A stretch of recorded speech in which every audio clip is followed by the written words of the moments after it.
వర్ధిల్లాలి భారత రాజ్యాంగం, వర్ధిల్లాలి భారత రాజ్యాంగం.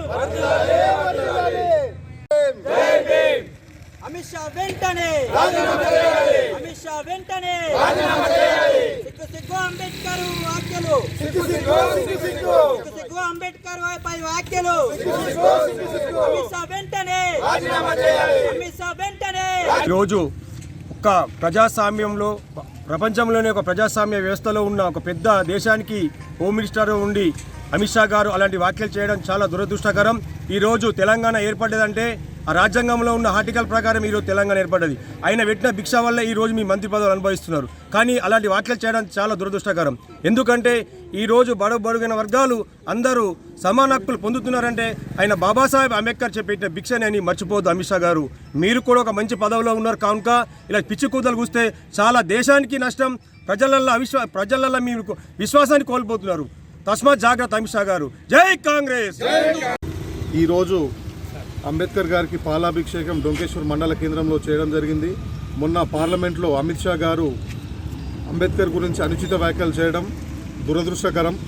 ఆయనని వెంటనే బర్తరఫ్ చేయాలని ఈ కేంద్ర ప్రభుత్వాన్ని ఈ మాలుమూర గ్రామమైన డొంకేశ్వర్ నుంచి డిమాండ్ చేస్తున్నాం. కేంద్ర ప్రభుత్వానికి, మోడీకి అమిత్ షా వ్యాఖ్యల్ని వెంటనే వెనక్కి తీసుకోవాలి.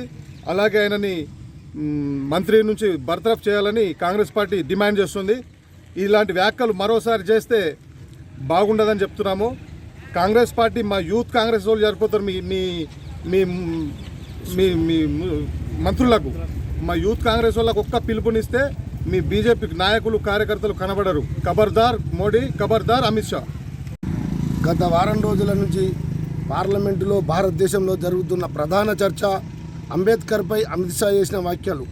ఒక రాజ్యాంగ నవభారత నిర్మాణాన్ని నిర్మించిన అంబేద్కర్ను అవమానించడం ఈ దేశానికి, ఈ దేశ ప్రజలకు, ఈ దేశంలో ఉన్న ప్రజాస్వామ్య, సామ్యవాద, లౌకిక భారత గణతంత్ర దేశాన్ని పూర్తిగా అవహేళన అమిత్ షాని వెంటనే తన మంత్రివర్గం నుంచి తొలగించి గౌరవ పెద్దల రాజ్యాంగ నిర్మాతలకు ఒక బహుమానంగా ఇవ్వాలని కాంగ్రెస్ పార్టీ డిమాండ్ చేస్తుంది.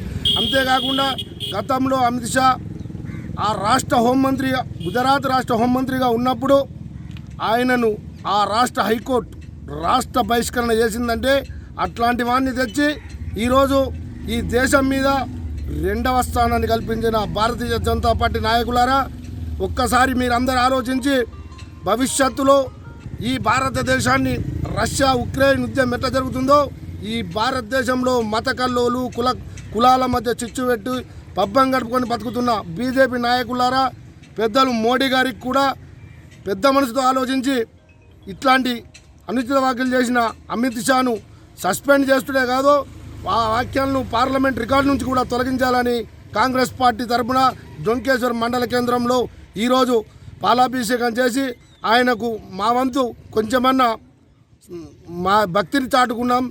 జై కాంగ్రెస్. జై భీమ్. మొన్న జరిగిన రాజ్యసభ సమావేశంలో మన కేంద్ర మంత్రి అయినటువంటి అమిత్ షా గారు అంబేద్కర్ పై అనుచిత వ్యాఖ్యలు చేయడం జరిగింది. దానికి నిరసనగా ఈరోజు డొంకేశ్వర్ మండల కాంగ్రెస్ పక్షాన మేము అంబేద్కర్ గారికి పాలాభిషేకం చేసి ఆయనకు నివాళులర్పించడం జరిగింది. మేము డొంకేశ్వర్ మండల కాంగ్రెస్ పక్షాన మేము డిమాండ్ చేస్తూ ఉన్నాం, వెంటనే బేషరతుగా హోంశాఖ మంత్రి అమిత్ షా గారు తన సభ్యత్వానికి, పార్లమెంటు సభ్యత్వానికి, మంత్రి పదవికి రాజీనామా చేసి అంబేద్కర్కు పాదాలపైన మొక్కి ఆయన క్షమాపణ కోరాలని మేము కాంగ్రెస్ పార్టీ పక్షాన డిమాండ్ చేస్తూ ఉన్నాం. జై భీమ్, జై కాంగ్రెస్. ఈరోజు డిసెంబర్ 9వ తారీఖు. ఈ తారీఖు అనేది తెలంగాణ రాష్ట్ర ప్రజలకి చాలా సుపరిచితమైన తారీఖు. ఎందుకంటే డిసెంబర్ 9వ తారీఖు 2009 సంవత్సరం రోజున తెలంగాణ రాష్ట్ర ప్రకటనకు ముఖ్య కారకురాలు తెలంగాణ తల్లి శ్రీమతి సోనియా గాంధీ గారు. వారి త్యాగం వల్లనే ఒకవైపు ఆంధ్రప్రదేశ్ రాష్ట్రంలో కాంగ్రెస్ పార్టీ ఎన్నో ఇబ్బందులు ఎదుర్కొంటున్నా కూడా తెలంగాణ రాష్ట్ర కమిట్మెంట్ని, ఏ విధంగా అయితే తెలంగాణ విద్యార్థుల పోరాట పటిమను చూసి, యువకుల పోరాట పటిమను చూసి ఒక తల్లిగా చలించిపోయి ఈ రాష్ట్రాన్ని ఏర్పాటు చేయాలని చెప్పి సంకల్పించి ఈ రాష్ట్రాన్ని ఏర్పాటు చేసిన తల్లి సోనియా గాంధీ గారి పుట్టినరోజు.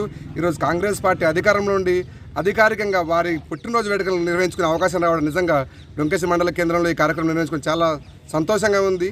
ఈ కార్యక్రమం నిర్వహించినటువంటి మండల అధ్యక్షులు శ్రీ భూమశ్రీ రెడ్డి అన్న గారికి, మరియు సీనియర్ నాయకులు బోయరెడ్డి అన్న గారికి, గంగరెడ్డి అన్న గారికి, భరత్ రెడ్డి గారికి, అందరికీ డొంకేశ్వర మండల గ్రామ శాఖ అధ్యక్షుడు గోపిగౌడ్ గారికి, బీసీల అధ్యక్షుడు గణేష్ గౌడ్ గారికి, ప్రతి ఒక్కరికి పేరు పేరున కృతజ్ఞతలు ధన్యవాదాలు తెలియజేసుకుంటూ కాంగ్రెస్ పార్టీ చేసే ప్రతి పథకాన్ని ప్రతి పేదవాడికి చేరే విధంగా సోనియా గాంధీ కళను నిజం చేసే విధంగా కాంగ్రెస్ పార్టీ నాయకులము యువకులు ముఖ్యంగా కష్టపడి కాంగ్రెస్ పార్టీ యొక్క పురోగతికి ఖచ్చితంగా ప్రయత్నిస్తాం తెలియజేసుకుంటూ మరొకసారి కాంగ్రెస్ పార్టీ తరఫున శ్రీమతి సోనియా గాంధీ గారికి హృదయపూర్వక జన్మదిన శుభాకాంక్షలు. జై సోనియమ్మ.